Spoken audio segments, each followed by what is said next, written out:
I am Ferdinand Marcos, and I am the President of the Republic of the Philippines.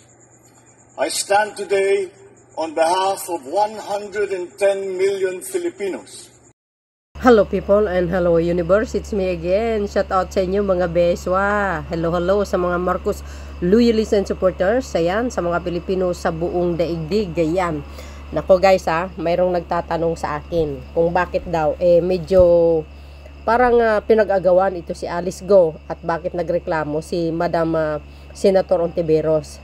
Actually mga kababayan, hindi na rin natin din maalis kung ano yung reklamo ni Madam Risa, pero hindi natin alam ang buong istorya, no?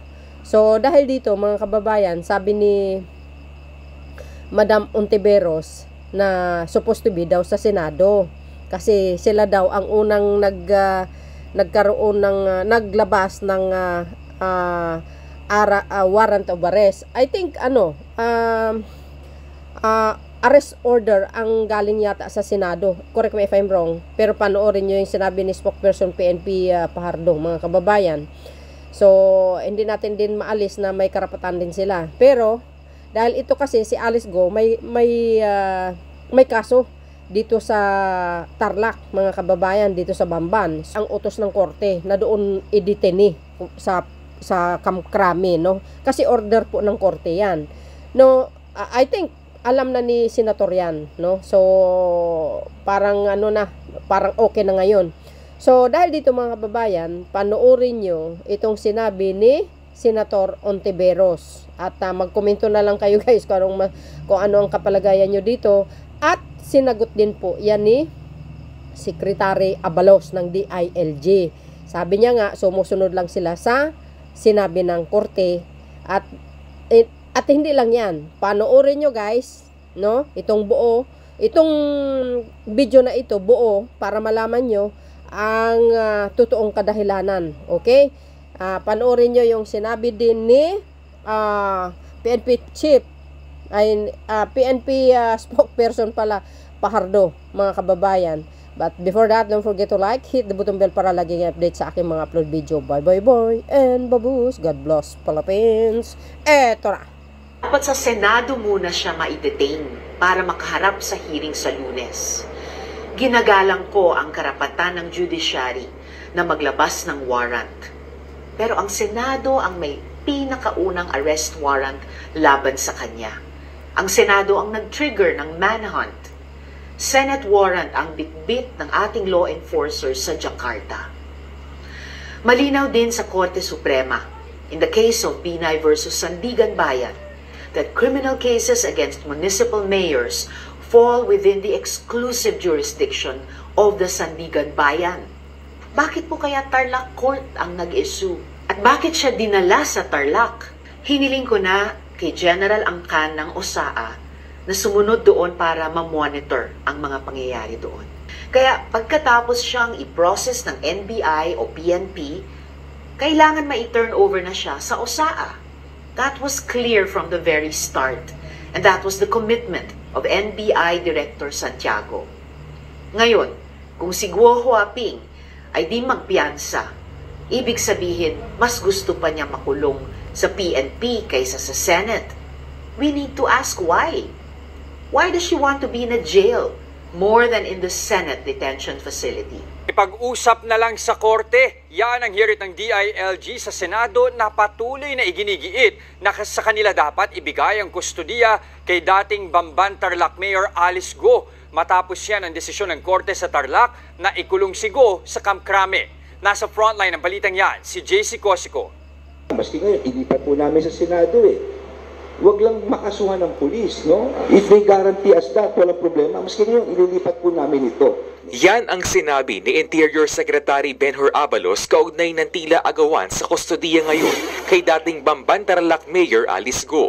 Parehong may arrest order sa Senado at warrant of arrest naman sa korte sa Tarlac ang dating alkalde. Yun nga lang, hindi nagpiyansa si Go nang humarap sa Capas Regional Trial Court kahapon. Kaya sa commitment order na inisyu ng Kapas RTC, nagdesisyon ang judge na sa Philippine National Police muna ikulong si Go dahil hindi pa siya pwedeng ma-release at i-turn over sa Senado.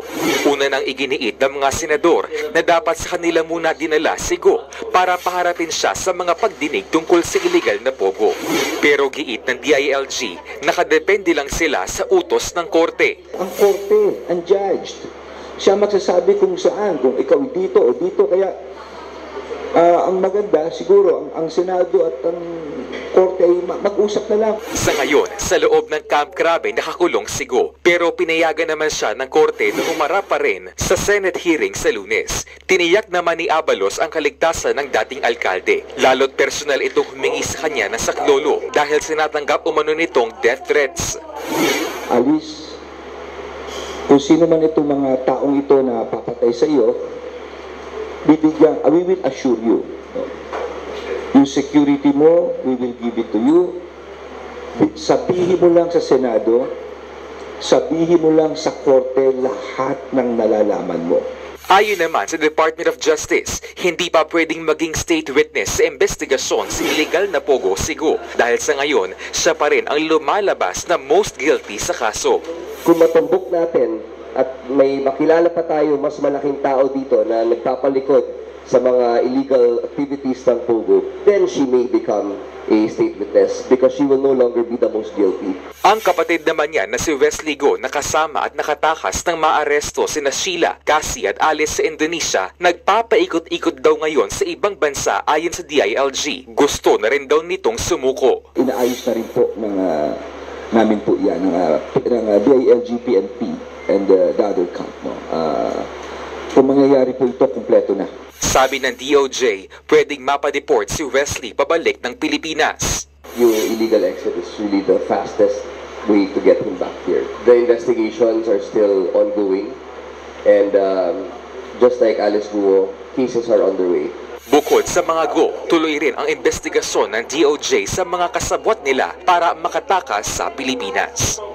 There are definitely personnel or persons of interest in the Bureau of Investigation, Bureau of Immigration, but that does not discount the fact that maybe there are also private individuals who helped in the escape.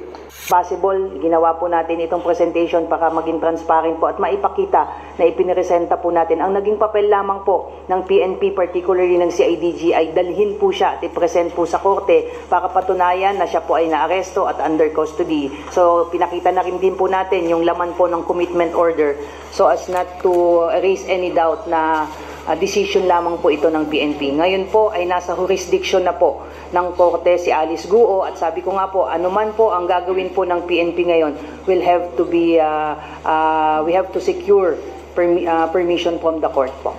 Ma'am, meron po ba tayong arrangement pagdating po doon sa mga magiging bisita ni Alice Guo? Like yung family po niya, friends, or... Napag-usapan na po yan na kaninang madaling araw at yung mismong lawyer po niya na unang bumisita po sa kanya ay nag-usap po silang dalawa at ang papayagan pong mag-visit po sa kanya definitely yung mga lawyers po niya at yung kanyang mga immediate family po. Ma'am, magandang hapon. Mariso Mari po sa GMA Integrated News. Ma'am, pwedeng paliwanag lang po kasi ang sinasabi po ni Senator Risa Ontiveros, dapat daw sa Senate detain dahil sila naman daw talaga ang nauna na mag-issue ng warrant, and the fact that she was arrested dun sa Jakarta, Indonesia is because of the warrant that was issued by the Senate. Ipaliwanag lang po yung technicalities or legalities dahil ngayon meron na pong dalawang warrants of arrest, and now the preparations of the Philippine National Police for Guo to appear before the Senate, kasi isa rin po yun sa inirereklamo ni Senator Risa, dapat daw sa Senate custody para madaling humarap sa hearing nila. Well, nare-respeto po natin yung pananaw po ng ating kagalang-galang po na Senador Risa Hontiveros, but let's put everything into proper context po. Nung mahuli po o taken into custody po si Alice Guo sa Indonesia, that is precisely the reason kung bakit hindi po ma-detain ng Indonesia for more than 24 hours si Guo dahil wala po siyang kaso pa. for now, especially doon po sa Indonesia at even dito. Ang hawak lamang po ng Indonesian police ay yung blue notice natin na dinaan po natin through Interpol po. Ang blue notice po ay, ang ibig sabihin lamang po ay humihingi po tayo ng tulong para i-monitor yung kinaroroonan ng isang particular tao na may hinaharap pong kaso dito. May mga na-file na po may mga ifa-file po na kaso, subalit wala pa po yan na issue na warrant of arrest. Tama po kayo, may nauna na pong arrest order, hindi po yan warrant of arrest. Arrest order po ang in-issue po ng Senate because they cited in contempt po si Alice Guo at iba pa dahil hindi po sila umapir po sa Senado po. And ang PNP po, kasama po ng ibang law enforcement agencies, ang naatasan po na isilbi po yan.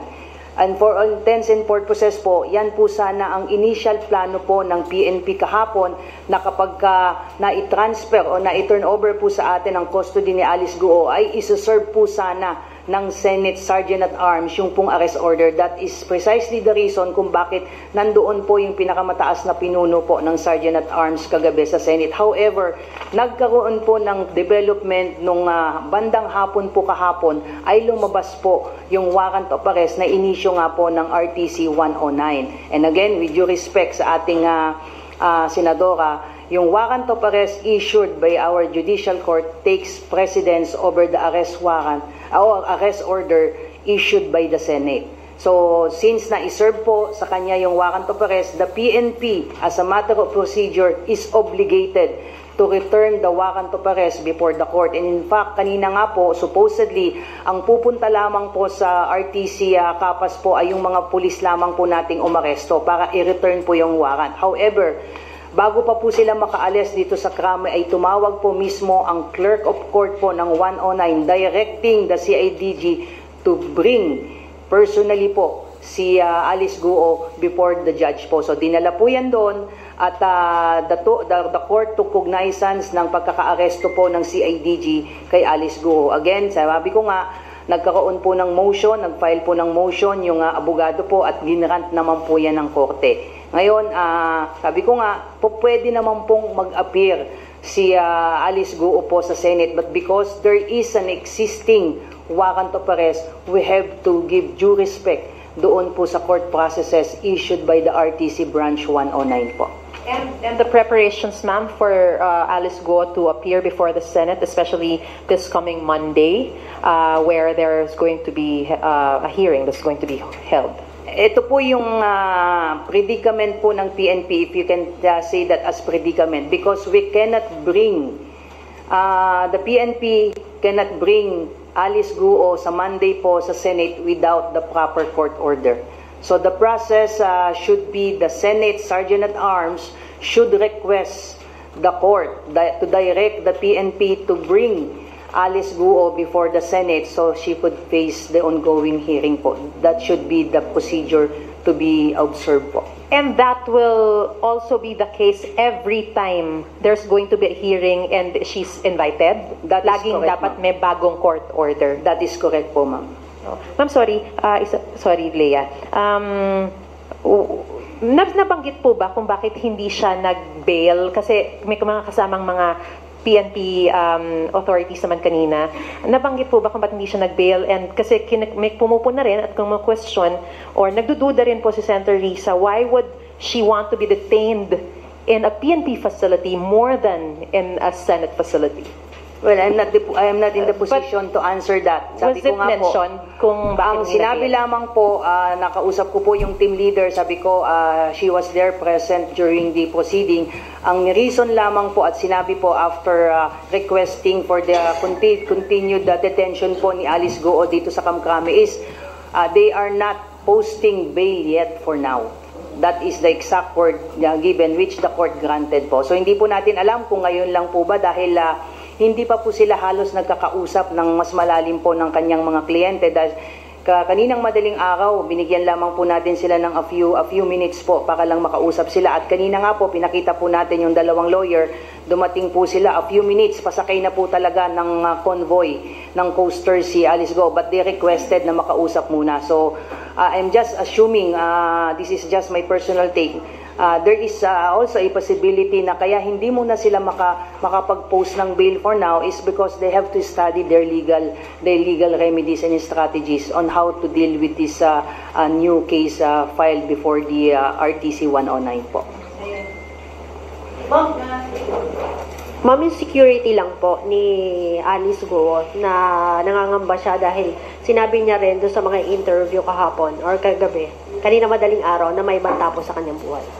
Yes po ma'am, even prior to their arrival po dito sa Pilipinas kaninang madaling araw ay nasabi na po at nabanggit na po ng ating SILG, si Attorney Benhur Abalos, na nung i-receive po nila yung physical custody po ni Alice Guo ay may binanggit po mismo si Alice Guo sa kanila ni Chief PNP na natatakot siya at may mga nare-receive siyang death threat. That is precisely the reason nung pagdating po niya dito ay may mga nakaredy po tayo na isang poster na ang naglalaman po noon ay karamihan po doon ay babae, although meron pong SWAT na nakapaloob po at meron po tayong mga motorcycle escort po. So we don't want to risk yung possibility na nang napunta po sa custody ng PNP ay may mangyari pong masama. Siguro we will have a lot of explaining kung during the custody and transport may mangyari po dyan.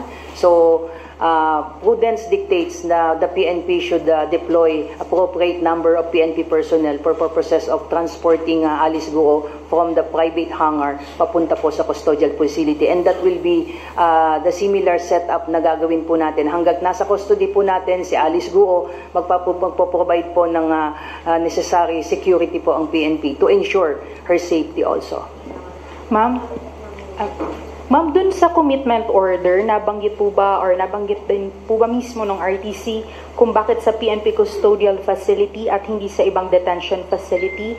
Also, yung decision ba ay may kinalaman dun sa binabanggit na threat ni dating Mayor Alice Go? Well, ang sinabi ko nga po ay mismong nag-motion po yung attorney ni Alice Guo before the court during the proceeding requesting na mapatuloy yung pagkakadetain po, na dun muna po sa Camp Crame ma-detain muna si Alice Guo. And that request po, verbal request po ng attorney ay ginrant po ng judge. Yun lang po yung ano po doon, yun lang po yung naging proceeding po doon. Wala na po. And then immediately according to the team leader ay during the proceeding after po the court granted their request para ma-retain po yung custody po sa PNP po ay sabi nga po doon ay hindi muna po sila magpo-post ng bail for now. Ma'am, upon investigation, I'm sure nagsasagawa na rin kayo ng investigation. Meron ba talagang threat? Tukoy na, yung threat na binabanggit ng Alice? Well, hindi ako privy doon sa naging usapan ni SILG tsaka ni Chief, but I understand there are some few information na napag-usapan doon, pero sabi nga ni SILG hindi pa ganun ka-extensive kasi napaka-limited nung time. They have to leave immediately Indonesia dahil nga may hinahabol silang flight. But again, this is not only applicable to the case of dating Mayor Alice Guo. We always treat yung mga sinasabing mga banta sa seguridad at buhay ng sino mang tao. Again, we don't want to take this lightly. Kung may mangyari po ay mananagot din po yung PNP. Kaya we will be providing the necessary security to ensure na magiging ligtas po si Alice Guo habang nasa kustodiya po siya ng PNP.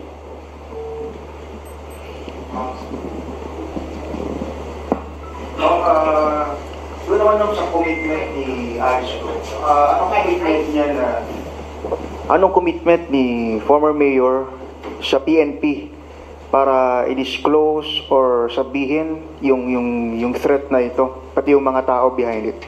Like I said, I don't have any information kung may mga na-reveal na ba at hindi pa natin nakakausap personally. I don't have the personality to even ask Alice Guo kasi may proseso naman po dyan. If she intends to reveal or disclose information that will at least give us a more clearer picture kung ano po ba yung extent and limitation ng kanyang participation doon po sa operation po ng illegal pogo sa Banban Tarlac at sa Porac Pampanga, then there is a proper forum for that po to discuss and reveal all the information na alam po niya na makakatulong. At yun din po yung hiningi ng ating SILG at ng ating PNP na kung ano man po yung nalalaman niya, they are encouraging her to disclose anything and everything she knows about the operation po ng Pogo diyan po sa Banban Tarlac at sa Pocac, Pampanga po. So ma'am, hindi pa nag-commit yung camp ni Alice na yes, magre-reveal kami or magdi-disclose kami? Again, I don't have any information to that, sir. Kung meron ng ganyang commitment kay Alice. But sabi nga ni SILG, si SILG mismo, ang nagsabi kaninang madaling araw na sila mismo ay humihimok kay Alice Guo na sabihin na lahat ng nalalaman niya. Ma'am, paano po yung magiging treatment kay Alice Guo sa loob ng detention facility? Will there be no special treatment towards her? Definitely po, there will be no special treatment for Alice Guo. At siya po ay itatrato bilang ordinaryong detainee katulad po ng ibang na-detain po dyan sa loob po ng custodial facility. Limited po ang kanyang movement. Hindi po siya makakalabas doon sa maliit na kwartong kanyang pinagkulungan. Ihahatidan lang po siya ng pagkain. At kung kailangan po siyang bisitahin ng kanyang lawyer at kanyang mga immediate family, yun naman po ay limited. May visiting hours naman po yan. So kung ano man po yung privileges and restriction po will also be applicable to her case po.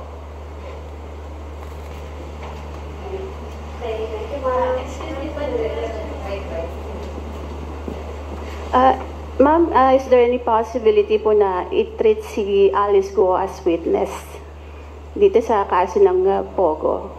That I cannot answer, ma'am. I'm sorry because it should be ventilated before the proper courts po. May mga kaso naman po if the prosecutor feels and so desires na based po dun sa mga sasabihin po niya sa mga nalalaman niya, then we have to leave it to the discretion po ng prosecutor if they intend to use her as a witness in the future and in the coming hearings po, or at least during the pendency of these cases po. Thank you. Sa question po kanina ni Raya, tatanong ko lang po, will you just base it from the confessions of Alice Guo, yung mga threats that she's receiving?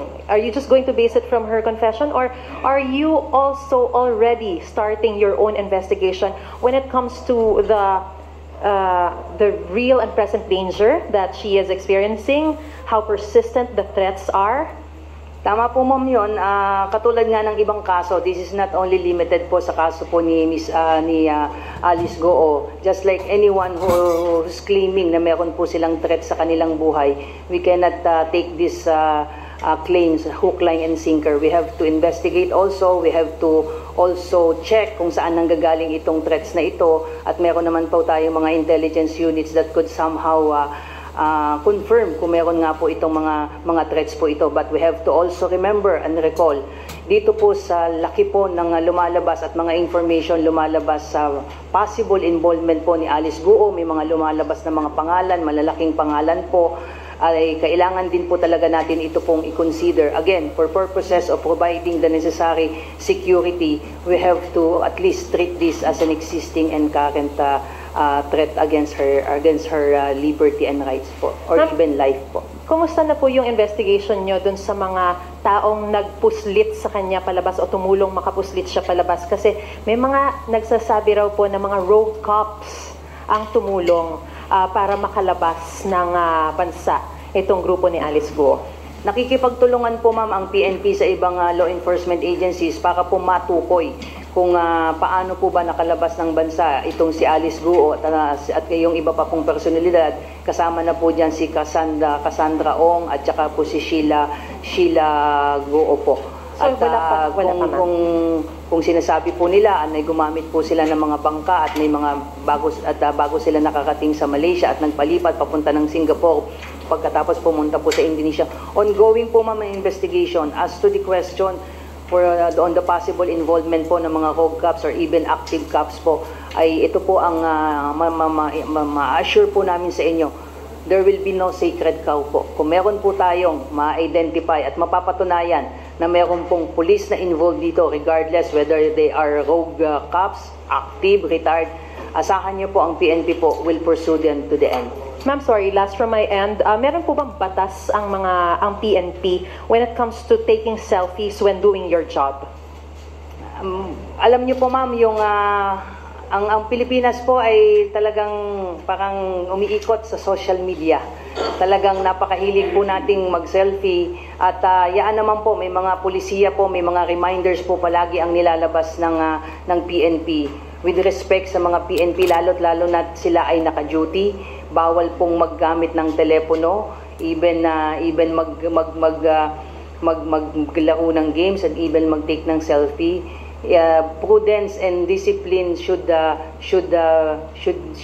police officer should be guided by the discipline of our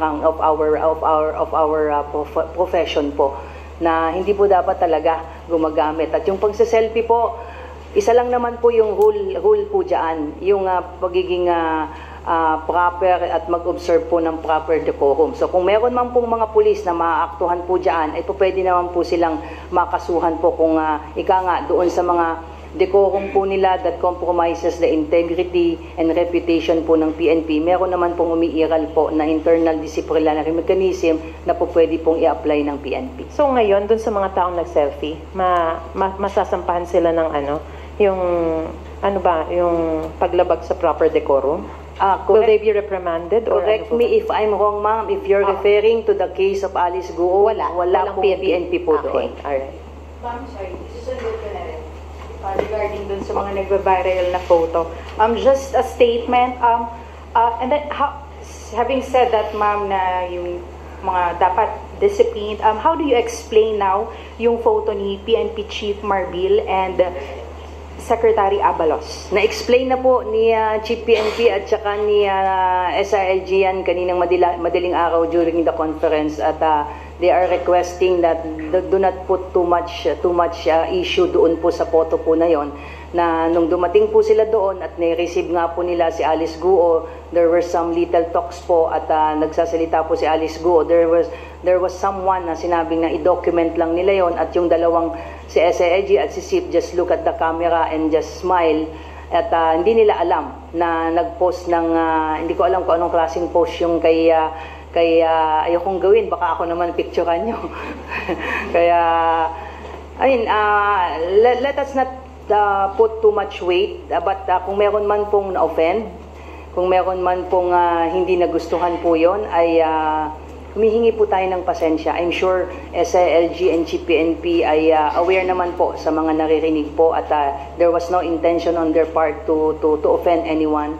At again, sabi nga natin, I think it's but normal for anyone siguro na kapag kinukuhanan ng picture ay nag-i-smile naman po. But it does not necessarily follows that parang ang pinapalabas po, they're putting malice doon po sa pagpo-post po ni Alice Guo with them on that pictures po.